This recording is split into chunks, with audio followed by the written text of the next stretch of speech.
لوگ کہتے ہیں نا ترقی چاہیے، کامیابی چاہیے، برائٹ فیوچر چاہیے. خدا کی قسم جس کے ماں باپ اس سے راضی ہیں نا، جس کے ساتھ ماں باپ کی دعائیں ہیں، اس کو پھر ترقی سے کوئی نہیں روک سکتا. اس کے بیڑے پار ہی ہونے ہیں. اور ساری دنیا واہ واہ کر رہی، ماں باپ پریشان ہے، وہ برباد ہی ہونا ہے. ماں باپ کو تنگ نہ کرو، بالخصوص ماں کی قدر کرو. ماں کا کوئی نیبل بدل نہیں. اور یہ دعا دے دے. ناظرین میں ہوں آپ کا دوست عمر رضوان اور آپ دیکھ رہے ہیں رضوان آفیشیل. جیسا کہ آپ کو پتا ہے کہ علم دین سے بھرپور اور انفارمیٹیو ویڈیوز میں آپ کے لیے لاتا رہتا ہوں علم اضافہ کرنے کے لیے. آج بھی لے کر حاضر ہوں عبدالحبیب اتاری کا بڑا ہی شاندار بیان، جس میں ہم سیکھیں گے، سمجھیں گے کہ کامیابی اصل کس چیز میں. ہم کامیابی کے پیچھے دوڑتے چلے جا رہے ہیں، لیکن ہمیں اصلیت میں، حقیقت کے اندر ہمیں معلوم ہی نہیں کہ کامیابی ملے گی کس طرح. تو اگر آپ بھی چاہتے ہیں کہ مجھے کامیابی ملے، میں کامیاب ہو جاؤں دنیا اور آخرت کے اندر، تو برائے مہربانی ویڈیو پورا ضرور دیکھ لیجیے گا. انشاءاللہ الکریم آپ کو بہت ساری چیزیں سے سیکھنے کو ملیں گی اور زبردست آپ کے علم میں اضافہ بھی ہوگا. ویڈیو آپ کو انشاءاللہ الکریم اوپر نظر آ رہا ہوگا. مکمل ویڈیو دیکھ کر اس کو شیئر کر دیں. اگر ابھی تک بھی ہمارے چینل کو آپ نے سبسکرائب نہیں کیا تو برائے مہربانی چینل کو سبسکرائب کر لیں ابھی کے بھی، اور ویڈیو کو زیادہ شیئر کر کے ثواب کے حقدار بنیے.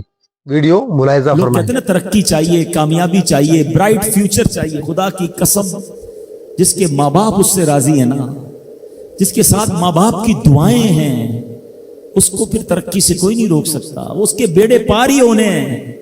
اور ساری دنیا واہ واہ کر رہی، ماں باپ پریشان ہے، وہ برباد ہی ہونا ہے. ماں باپ کو تنگ نہ کرو، بالخصوص ماں کی قدر کرو.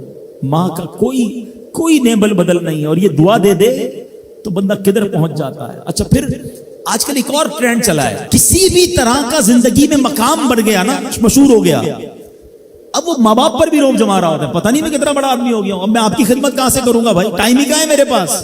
ان کو کبھی یہ روب مت جمانا. ارے آج اگر کچھ بن بھی گئے ہو نا، یہ انہی کی دعائیں تھیں، اور ان کو کہہ رہے ہو بڑا آدمی ہو گیا.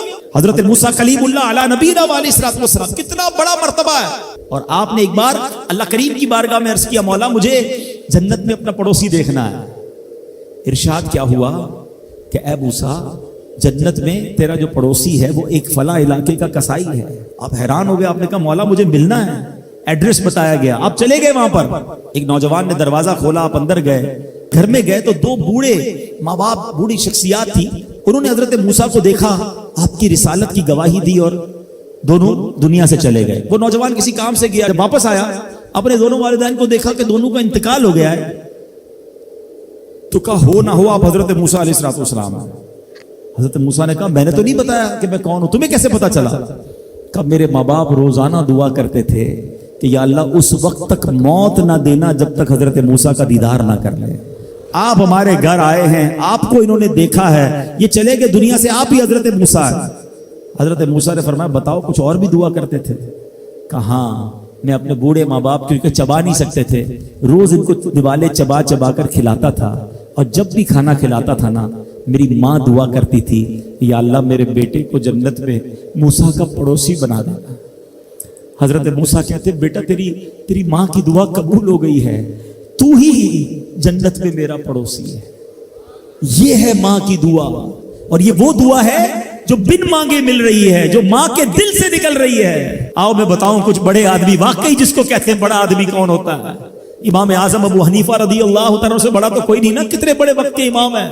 مگر آپ کی والدہ ایک مسجد کے امام صاحب سے انسپائر تھی، مقرر تھے، وہ اچھے بیان کرتے تھے. تو آپ کو وہ کہتی کہ جاؤ وہ امام صاحب سے مسئلہ پوچھ کے آؤ.